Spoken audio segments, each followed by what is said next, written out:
ऊपर 1287 अरब रुपए उनसे लिया करता था फाइनेंस मिनिस्ट्री से।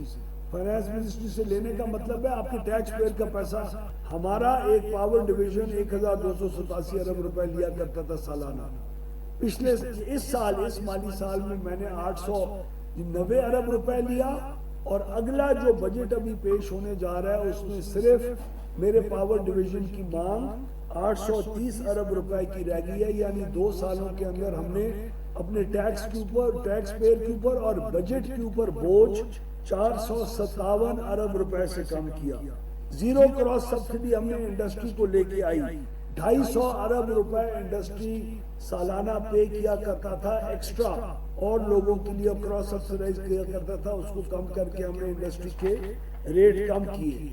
उसके बाद जितने भी रेट हमारे कम हुए हमारी स्लाइड्स के ऊपर मीडिया के अंदर हमने डिस्ट्रीब्यूट कर दिए। मैं आपको एक मिसाल देता हूं, जो हमारा ओवरऑल जो डोमेस्टिक का रेट था वो हमारे आते वक्त मार्च 2024 में 43 रुपए और 44 पैसे था, जो आज 36 रुपए 35 पैसे हो चुका हुआ है। इंडस्ट्री का रेट 62 रुपए और 99 पैसे था, जो आज 42 रुपए 40 पैसे हो चुका हुआ है। ये पूरी स्लाइड हमने मीडिया के साथ आज शेयर कर दी और उम्मीद है वो आपकी इलेक्ट्रॉनिक स्क्रीन के ऊपर इस स्लाइड को जरूर दिखाएंगे। एक और जो हमारे ऊपर इल्जाम लगाया गया पिछले 4-5 हफ्ते में कि पाकिस्तान का एनर्जी मिक्स ठीक नहीं है जी, ये लोग बड़ी गलत किस्म की आलूदगी पैदा करने वाली बिजली पैदा करते हैं। निहायत अनएजुकेटेड, इल इन्फॉर्म्ड स्टेटमेंट्स थी जिसने दी। पाकिस्तान 2025 के अंदर पावर सेक्टर 55% जो बिजली प्रोड्यूस की है वो हमारी क्लीन थी, और हमारे प्लान के मुताबिक जो आईजीसेफ के अंदर हमने किया 2035 के अंदर जो 90% क्लीन एनर्जी होगी। हमारा इंपोर्ट के ऊपर, यानी जो ऐसा फ्यूल जो हम बाहर से मंगवाते हैं, गैस हो, फ्यूल हो, उसके ऊपर हमारा इस साल 2025 के अंदर इन्हिसार 2.4 अरब डॉलर था, जो 2035 के अंदर हमारी प्लानिंग जिसके मुताबिक हमने आईजीसेफ सबमिट किया है वो सिर्फ 3 अरब डॉलर रह गया होगा। हमने तुर्की, ब्राजील, इंडिया के साथ एक कंपैरिजन किया जो आपके सामने मीडिया के सामने हम पेश कर रहे हैं। इस वक्त भी तुर्की में रिन्यूएबल एनर्जी से पैदा होने वाली पावर सिर्फ 57% उसका शेयर है। पाकिस्तान के अंदर भी 57% शेयर है।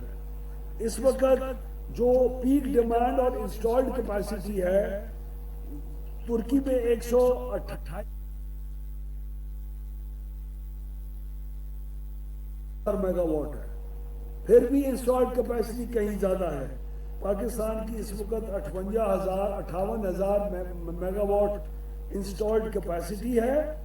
तमाम की मिला के, ना वो कैपेसिटी पेमेंट वाले प्लांट नहीं जो आपकी केई प्रोड्यूस करता है, जो आपके सोलर वाले डिस्ट्रीब्यूटेड एनर्जी प्रोड्यूस करते हैं, जो आपकी पाकिस्तान के अंदर ऑफ द ग्रिड जो एनर्जी प्रोड्यूस हो रही है वो है, और हमारी जो पीक डिमांड है वो जी 27,000 मेगावाट है।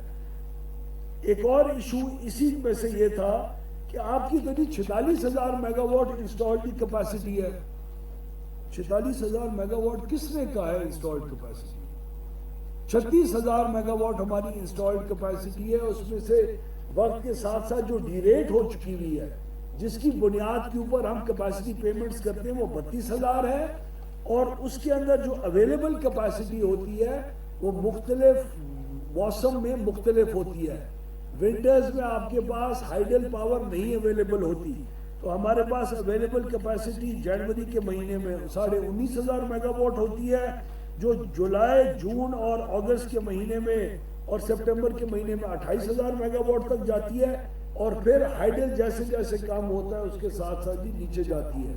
हमारी इस वक्त पाकिस्तान के अंदर जो और हमने बिजली खरीदनी है, उन्होंने कहा अगर तुम्हारे पास पहली सरप्लस बिजली है तो अगले 7-8 साल की प्लानिंग के अंदर इतने 1000 मेगावाट एक्स्ट्रा तुम बिजली क्यों ले रहे हो?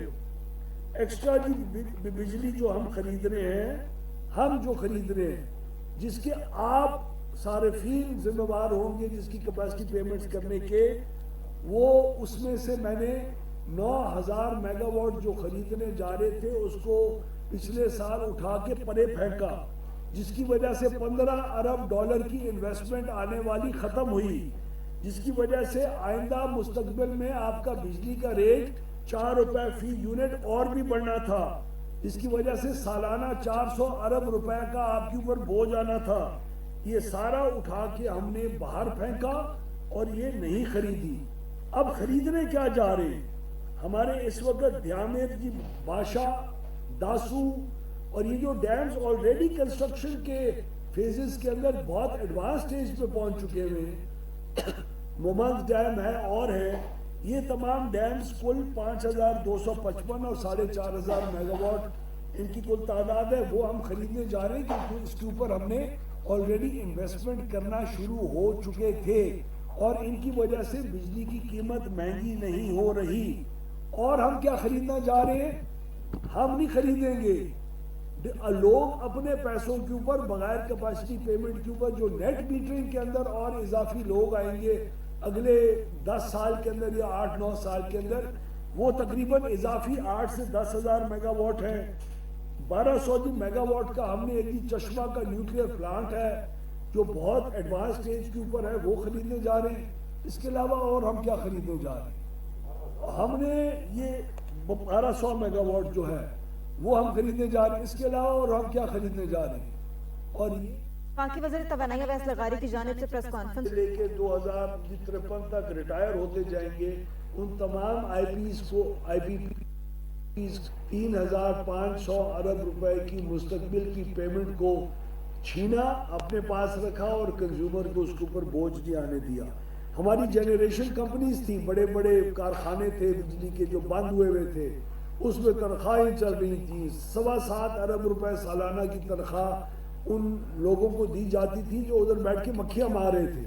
प्लांट्स बंद थे, न सिर्फ हमने उन प्लांट्स को 47 अरब रुपए की जो कीमत है उसके ऊपर हमने उसकी जो बिल्कुल फारिग नाकाबिल इस्तेमाल मशीनरी थी उसको हमने नीलाम किया, बल्कि 7.25 अरब रुपए सालाना के जो हमारे वहाँ के मुलाजमीन थे उनको डिस्ट्रीब्यूशन कंपनीज के अंदर जहाँ आसामियाँ थी वहाँ शिफ्ट करके वो अपनी मक्खियाँ मार के 7.25 अरब रुपए सालाना कमाने के बजाय वो ये पैसे का काम बाकायदा डिस्ट्रीब्यूशन कंपनीज के अंदर कर रहे हैं। हमने 193 अरब रुपए का नुकसान अपनी डिस्ट्रीब्यूशन